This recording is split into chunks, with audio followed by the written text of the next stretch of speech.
Yan, sibuyas. At saka bawang. Ano yan lang? Mais na ginadgad. Yan mga kasigaw. Panalo-panalo yan. Anong ulam natin na yan, Lab? Ginisang mais. Ginisang mais. Alam nyo naman, panalo yan. Si Mrs. ang nagluto. At hindi ako marunong yan.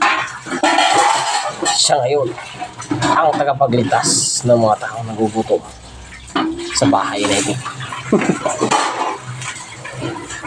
Tapo mo na basa na natin. Pero wala kang ginagawa. Wala na akong ginagawa. Nag-video lang. Ano yan, Lab?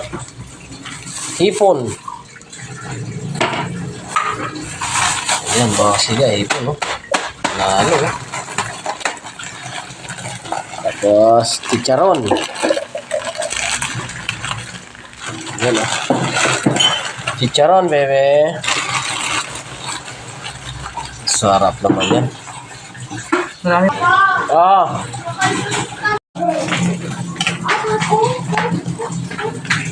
Ayan, no? Sobrang dami ng sahog, baby.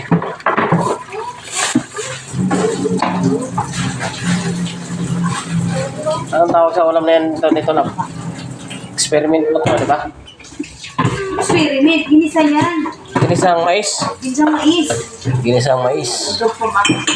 Kaya yata natikman to ngayon pa lang, ha? Nadali kanina pa niya. Hindi pa ang kanina nga. Oo pa na. Sa tagal na natin, meron na siguro tayong sariling bahay. Wow, sana all masarap. Kaya lang, ayoko sa pabahay talaga, eh. Luto na yan. May. Anaro na yan. Kaya na tayo. Oo, atira na lang natin pamagin, makauwi na daw siya. Sabi mo kayo hindi, gamitin daw muna yun ni Nicole sa motor isang araw. Oo, gamitin niya. Kasi alas 7 itong pasok niya umaga. Inaamin niya siguro yung paghabol. Sa exam. Si Nicole. Luto na, ha? Kita, gamitin mo na pagbukas kasi alas 7.